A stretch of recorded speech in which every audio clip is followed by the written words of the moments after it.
حضرت علی رضی اللہ عنہ فرماتے ہیں، مجھے تعجب ہے اس شخص پر جو تکلیف کی وجہ سے کھانے سے پرہیز کرتا ہے مگر گناہوں سے عذاب کی تکلیف کی وجہ سے پرہیز نہیں کرتا۔ جن کے اوپر ذمہ داریوں کا بوجھ ہوتا ہے ان کو روٹنے یا ٹوٹنے کا کوئی حق نہیں ہوتا۔ جیسے چاند کا عکس بہتی ندی میں بہتا ہے پر اس کا حصہ نہیں بنتا، ایسے ہی نیک شخص کا وجود دنیا کی ندی میں بہتا ہے پر اس کا حصہ نہیں بنتا۔ زندہ رہنے کے لیے ہم لوگ عمر بھر تکلیفیں برداشت کرتے رہتے ہیں مگر زندہ پھر بھی نہیں رہتے۔ واصف علی واصف فرماتے ہیں، اگر تم راستے جاننے والے ہو تو اب گمراہ لوگ تمہاری ذمہ داری بن چکے ہیں۔ اللہ کے نبی صلی اللہ علیہ وسلم نے فرمایا، تم خود کو پاک مت کہو، تم میں سے نیک آدمیوں کو اللہ جانتا ہے۔ آپ نے فرمایا، جو شخص جھوٹ بولنا چھوڑ دے اگرچہ مذاق میں ہی کیوں نہ ہو، میں اس کو جنت کے بیچوں بیچ گھر دلانے کا ضامن ہوں۔ اللہ کے نبی صلی اللہ علیہ وسلم نے فرمایا، میں تمہیں اس آدمی کی پہچان بتاتا ہوں جس پر جہنم کی آگ حرام ہے اور وہ آگ پر حرام ہے۔ یہ وہ آدمی ہے جو نرم مزاج، نرم طبیعت ہو اور نرمی سے بات کرنے والا ہو۔ کیا میں تمہیں جہنمی لوگوں کے بارے میں نہ بتاؤں؟ ہر سخت مزاج، بد اخلاق اور تکبر کرنے والا جہنمی ہے۔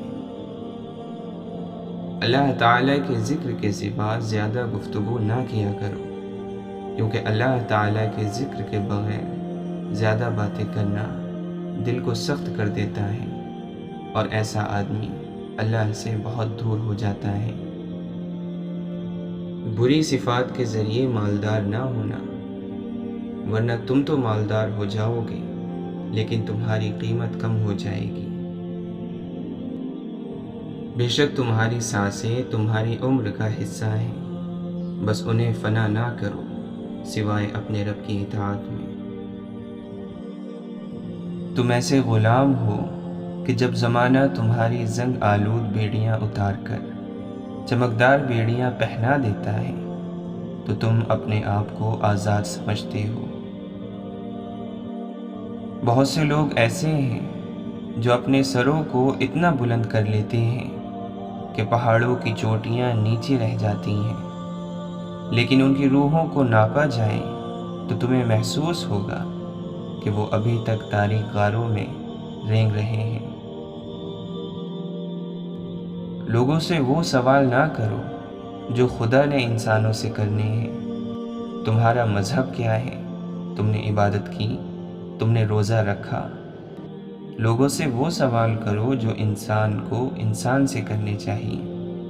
مثلا، کیا تمہیں کوئی پریشانی ہے؟ کیا تم بھوکے ہو؟ کیا تمہیں کچھ چاہیے؟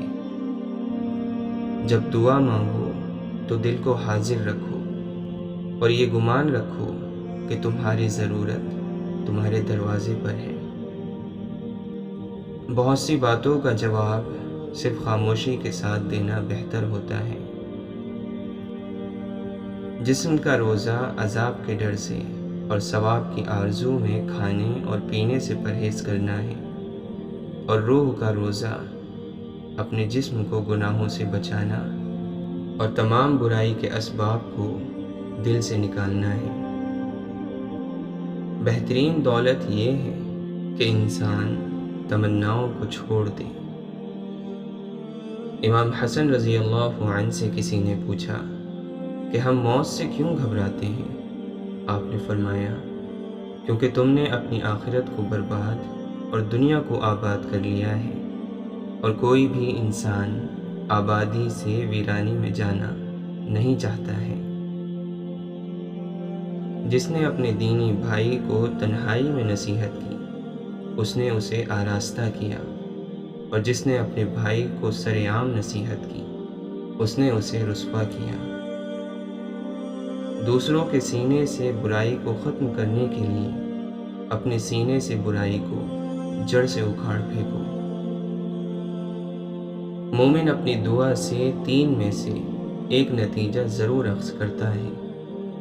دعا اس کے لیے ذخیرہ ہو جاتی ہے، یا دنیا میں ہی اس کی دعا قبول ہو جاتی ہے، یا جو بلا اور مصیبت اس پر آنی ہوتی ہے وہ اس سے دور ہو جاتی ہے۔ دنیا ایک گزرگاہ ہے۔ اس میں 2 طرح کے لوگ ہوتے ہیں، ایک وہ شخص جس نے اپنے نفس کو بیچ کر ہلاک کر ڈالا، اور دوسرا وہ شخص جس نے اپنے نفس کو خرید کر آزاد کر دیا۔ ختم ہو جانے والی چیزوں میں اپنے آپ کو مشغول رکھنا وقت کو ضائع کرنا ہے۔ پختہ ارادوں کے ذریعے سستی کا مقابلہ کرو۔ آخرت کا گھر اللہ کا وعدہ سچا کرنے والوں کی جگہ اور نیک اور صالح افراد کا وطن ہے۔ جو راز تمہارے سپرد کیا گیا ہے اس کو فاش کرنا بے وفائی ہے۔ تم جس سے چاہو اپنی ضرورت طلب کرو اور پھر اس کے غلام بن جاؤ۔ آپ نے فرمایا، اے مومن، یہ علم اور ادب تمہاری جان کی قیمت ہیں، لہٰذا ان کے حصول کے لیے کوشش کرو، کیونکہ تمہارے علم اور ادب میں جس قدر اضافہ ہوتا جائے گا اتنا ہی تمہاری قدر و قیمت میں اضافہ ہوگا۔ جو اپنی لغزش دیکھنے والا بن جاتا ہے اس کی نظر میں دوسروں کی لغزشیں معمولی ہو جاتی ہیں۔ آنسو صرف دل سخت ہونے کی وجہ سے خشک ہوتے ہیں، اور دل کا سخت ہونا صرف گناہوں کی وجہ سے ہوتا ہے۔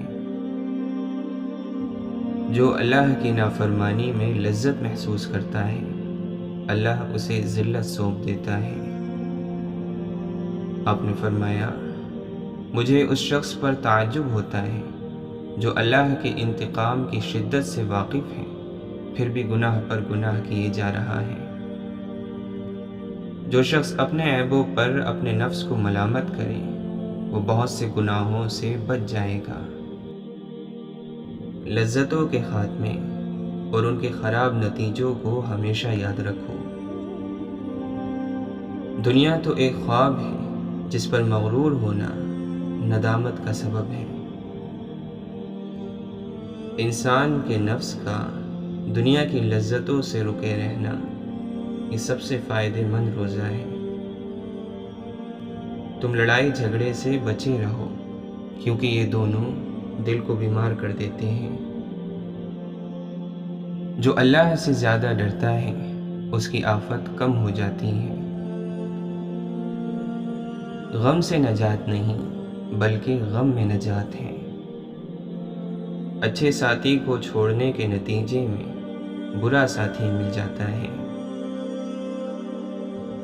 دنیا کی کوئی چیز تمہارے ہاتھ سے نکل جائے تو اس کا غم نہ کرو، اور کسی کے ساتھ کوئی نیکی کرو تو اس پر احسان نہ جتاؤ۔ ادب حاصل کرنا دولت کے حاصل کرنے سے بہتر ہے۔ بری صفات سے پرہیز کرنے سے کامیابی حاصل ہو جاتی ہے۔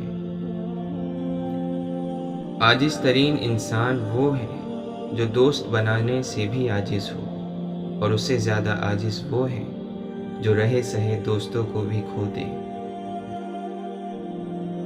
انسان کی خواہشیں اور شہوات مار ڈالنے والے امراض ہیں، اور ان کا بہترین علاج ان پر صبر کیے رہنا ہے۔ اللہ کے نبی صلی اللہ علیہ وسلم نے فرمایا، مسلمانوں، اپنے سے ادنا لوگوں کی طرف دیکھا کرو، اپنے سے اعلیٰ لوگوں کی طرف نہ دیکھا کرو، تاکہ تم خدا کی نعمتوں کو جو تم کو دی گئی ہیں حقارت کی نظر سے نہ دیکھو۔ اگر کہیں گناہ ہو رہا ہو اور لوگ اسے معیوب نہ سمجھیں تو سب کو گناہ میں شریک سمجھا جائے گا۔ 6 چیزیں گناہ اور نافرمانی کی اصلی وجہ ہیں: دنیا کی محبت، حکومت کی طلب، زیادہ کھانا، زیادہ سونا، آرام پرستی اور نامحرم عورتوں سے لگاؤ۔ حضرت علی رضی اللہ عنہ فرماتے ہیں، علم ایک عظیم خزانہ ہے جو کبھی ختم نہیں ہوتا۔ اپنے بھائیوں کے پیٹھ پیچھے دعا کیا کرو، کیونکہ یہ عمل روزی کو تمہارے پاس کھینچ لائے گا۔